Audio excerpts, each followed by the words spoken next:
হয়, বিধায়ক শ্বেৰমান আলী আহমেদৰ নিলম্বনৰ বিষয়টোক লৈ দীৰ্ঘদিন ধৰি চৰ্চা হৈ আছিল আৰু তাৰ মাজতেই গুৱাহাটী উচ্চ ন্যায়ালয়ত আবেদন কৰিছিল ৰকিবুল হুছেইনে।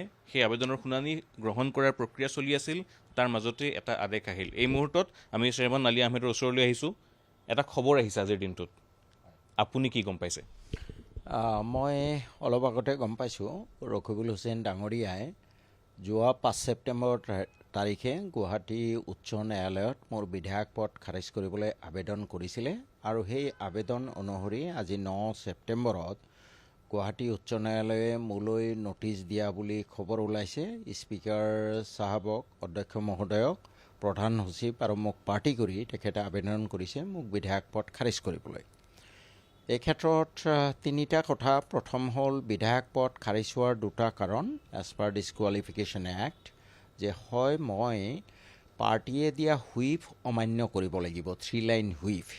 মই এতিয়ালৈ 3 লাইন হুইপ অমান্য কৰা নাই। 2 নম্বৰ কথা হ'ল যে মই পাৰ্টী স্বেচ্ছাই ত্যাগ কৰিব লাগিব। মই কংগ্ৰেছ পাৰ্টীও এতিয়ালৈ ত্যাগ কৰা নাই। তেওঁলোকৰ নীতি আদৰ্শ সম্পৰ্কত মই প্ৰশ্ন তুলি আছোঁ। মোৰ লগত এটা দ্বন্দ্ব চলি আছে, কিন্তু মই এতিয়ালৈ পাৰ্টী ত্যাগ কৰা নাই। তৃতীয়তে, এজন বিধায়কৰ বিধায়ক পদ খাৰিজ কৰিবলৈ আবেদন দিব পাৰে বিধানসভাৰ কোনোবা সদস্যইহে, নাইবা পাৰ্টীৰ লিডাৰে। ৰকিবুল হুছেইন এতিয়া বিধানসভাৰ সদস্য নহয়। গতিকে মই ভাবোঁ অধ্যক্ষ মহোদয়ে যিহেতু এজ পাৰ ডিছকুৱালিফিকেশ্যন ৰুল 6(2) মতে বিধানসভাৰ সদস্য এজনেহে আবেদন কৰিব পাৰে আৰু ৰকিবুল হুছেইন যিহেতু বৰ্তমান বিধানসভাৰ সদস্য নহয়, গতিকে the petition deserves outright rejection by the honourable speaker. মই ভাবিছোঁ অধ্যক্ষ মহোদয়ে বিচাৰ কৰিব ন্যায়সংগতভাৱে। দ্বিতীয় এটা প্ৰশ্ন হ'ল, মই অসমৰ ৰাইজক জনাব খুজিছোঁ যে ৰকিবুল হুছেইন ডাঙৰীয়া ধুবুৰী সংসদীয় সমষ্টিৰ পৰা 16 লাখ ভোটত জিকিলে। এই ৰকিবুল হুছেইনৰ কৰ্মৰাজি আপোনালোকে অলপ লক্ষ্য কৰা উচিত। যোৱা সংসদীয় নিৰ্বাচনত কমলাক্ষ দে পুৰুষাৰ্থ খোল্লাভাৱে বিজেপিৰ হৈ প্ৰচাৰ চলাইছে, ৰকিবুলৰ হুছেইনৰ বিৰুদ্ধে প্ৰচাৰ চলাইছে। বসন্ত দাসে বিজেপিৰ হৈ প্ৰচাৰ চলাইছে।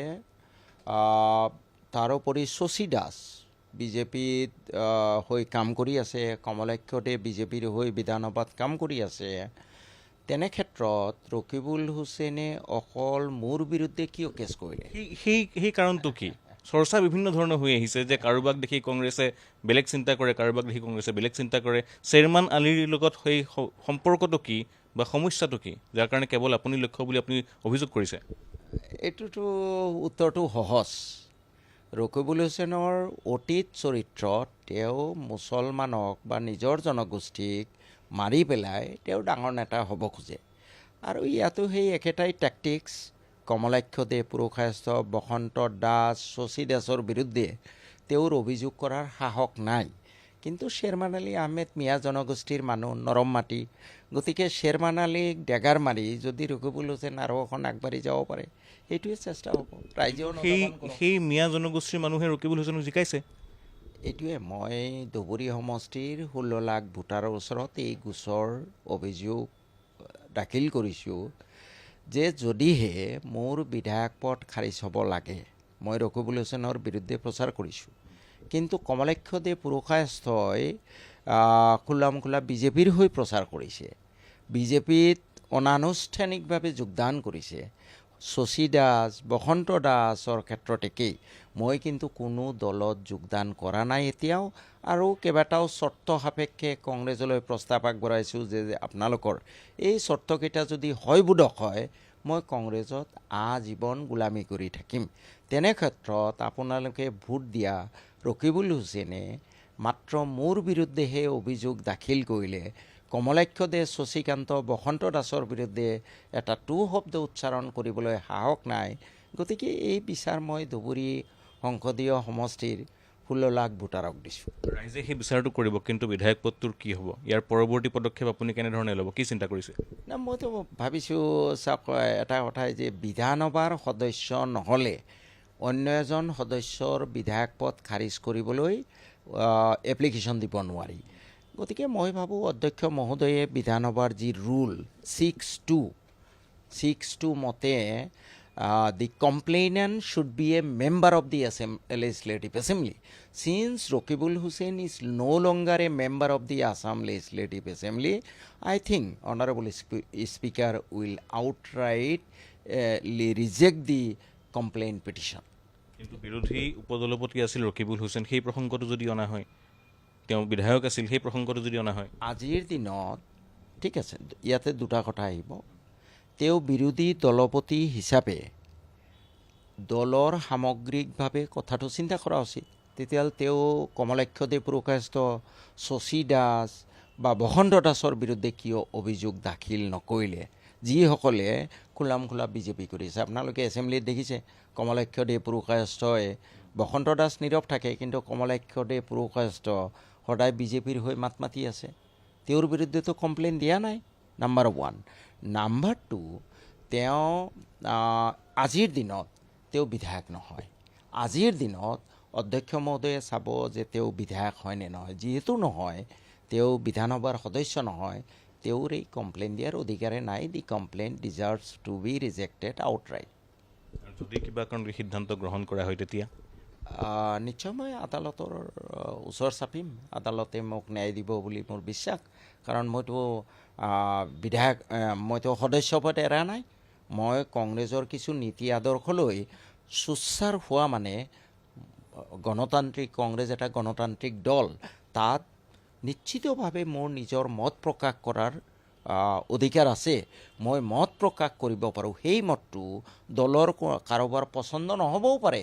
তাৰ অৰ্থ এইটো নহয় যে মই সদস্য পদ এৰিলোঁ। আৰু যদি মোৰ মত প্ৰকাশ কৰাৰ সুবিধাই নাথাকে, তেতিয়াহ'লে কংগ্ৰেছ দলে গণতান্ত্ৰিক শব্দটো তেওঁলোকৰ সংবিধানৰ পৰা কাটি দিব লাগিব। বহুদিন অপেক্ষা কৰিলে আপুনি, আৰু কিমান দিনলৈ? বহুতে কয় যে 2026 অপেক্ষা কৰিব, যদি তাৰ আগত একো মিলা মিছা নহয় তেন্তে তেওঁ বেলেগ চিন্তা কৰিব। কিমান দিনলৈ অপেক্ষাটো দীঘলীয়া হ'ব? অপেক্ষাটো মইতো, ৰাইজে মোক বিধায়ক বনাইছে 2026 চনলৈ। মই বিচাৰিম 2026 চনলৈ অন্যায়ভাৱে যাতে মোৰ বিধায়ক পদ খাৰিজ নহয়। প্ৰয়োজনত মই আদালতৰ কাষ চাপিম। সেইটোৱে কথা। 2026 পিছত চাম। এতিয়া কংগ্ৰেছে আৰু 1.5 বছৰ আছে। শুভবুদ্ধিৰ উদয় হ'ব বুলি মই ভাবিছোঁ কংগ্ৰেছৰ। যিকেইটা মই দাবী উত্থাপন কৰিছোঁ, ন্যায়সংগত দাবী, ইয়াত কোনো সাম্প্ৰদায়িক কথাও নাই। শদিয়াৰ পৰা ধুবুৰীলৈ নদী, সামগ্ৰিকভাৱে নদী নিয়ন্ত্ৰণ, চৰৰ মাটিৰ পট্টা, ভূমিহীন মানুহক ভূমিদান বা গৰাখহনীয়াত গৃহহীন মানুহক সংস্থাপন দিয়া, এনেকুৱা ধৰণৰ আৰু 2টা প্ৰশ্ন আছিলে, ৱাকফ আৰু নেলি চাউল খোৱা বাছবাৰী গহপুৰ আদি। এতিয়া বিজেপিৰ যি ধৰণৰ অত্যাচাৰ চলিছে বা অসমৰ যি ধৰণে অসম ৰাজ্যখনক ধ্বংস কৰিছে, বিজেপি মই পাৱাৰৰ পৰা যোৱাটো বিচাৰিছোঁ। সেইকাৰণে কংগ্ৰেছক দিয়া 2টা চৰ্ত মই শিথিল কৰি দিছোঁ, যে আপোনালোকে ৱাকফ আৰু নেলি চাউল খোৱা বাছবাৰীৰ কথা নক'লেও অন্ততঃ বাকী 3টা কথা কওক। যদি তেওঁলোকে কয় ইয়াততো শদিয়াৰ পৰা ধুবুৰীলৈ নদী নিয়ন্ত্ৰণ কোনোতো সাম্প্ৰদায়িক কথা নহয়, সকলোৱে ভালেই পাব। আপোনাৰ চৰত সকলো ধৰণৰ মানুহ বসবাস কৰে, তাক পট্টা দিয়া, নাগৰিকৰ তেওঁলোকৰ পট্টা পোৱাটো নাগৰিকৰ অধিকাৰ আছে, চৰকাৰৰ দায়িত্ব। তাৰপিছত আপোনাৰ ভূমিহীন মানুহক ভূমি দিয়া, এইকেইটাতো অত্যন্ত ন্যায্য দাবী। এইকেইটাতো অন্ততঃ কংগ্ৰেছে স্বীকাৰ কৰি ল'ব পাৰে, তেতিয়া মই কৈ দিম মই কংগ্ৰেছত আছোঁ। বেলেগ সমস্যা একো নাই। এতিয়া 2টা কথা তেওঁ উল্লেখ কৰিছে, যে তেওঁ এই বিধায়ক পদ খাৰিজ কৰাৰ যি প্ৰক্ৰিয়া, সেই প্ৰক্ৰিয়া ইতিমধ্যে অনৈতিক বুলি কৈছে, আৰু যদি কিবা কাৰণত গ্ৰহণ কৰা হয় তেন্তে তেওঁ ন্যায়ালয়লৈ যাব। দ্বিতীয়তে কংগ্ৰেছলৈ পুনৰবাৰ আহ্বান, তেওঁৰ দাবীসমূহ মানি লওক, তেওঁ আজীৱন কংগ্ৰেছীয়ে হৈ থাকিব। মানি লওক বা নলওক, তেওঁলোকে কৈ দিয়ক নামানো বুলি, মোৰ আপত্তি নাই। কিন্তু তেওঁলোকে 2 নাৱত 2 ভৰি থকাটো এটা ভাৰতীয় ঐতিহ্যপূৰ্ণ দল, যি দলে স্বাধীনতা সংগ্ৰামত বহুদিন সংগ্ৰাম কৰিছে, বহুত ত্যাগ কৰিছে। সেই দলে এনেদৰে মাজ ৰাস্তাত থকাটো ফেন চিটিং অত্যন্ত অশোভনীয়। তেওঁলোকে স্পষ্ট কৰি দিয়ক যে আমি নদী কণ্ট্ৰল নকৰোঁ, ভূমিহীন মানুহক ভূমি নিদিওঁ, চৰৰ মাটিৰ পট্টা নিদিওঁ, ফাইন, আই লিভ কংগ্ৰেছ। তৎক্ষণাত মই কংগ্ৰেছ ত্যাগ কৰিম, ৰিজাইগনেশ্যন দিম, আৰু মই নতুনকৈ নিৰ্বাচন খেলিম। কিন্তু তেওঁলোকক মই বাধ্য কৰাবলৈ যত্ন কৰি আছোঁ যে take a clear cut stand.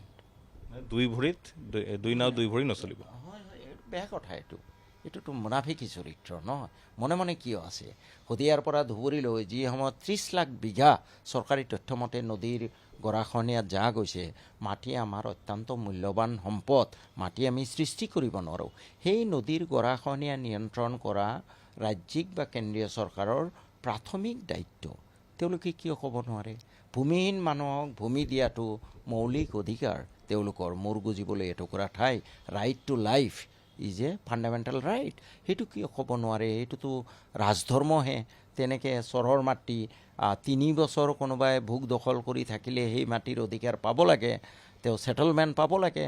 আজি প্ৰায় 100 বছৰ তেওঁলোকে ভোগ দখল কৰি আছে, কিয় ছেটেলমেণ্ট দিয়া হোৱা নাই? এইবোৰতো ন্যায্য দাবী। কংগ্ৰেছৰ নিচিনা এটা অতীত ইতিহাস থকা, ঐতিহ্য থকা, ত্যাগৰ ইতিহাস থকা দলে এই ধৰণে ফেন চিটিং কৰাটো অত্যন্ত ঘৃণনীয় বুলি মই ক'ম।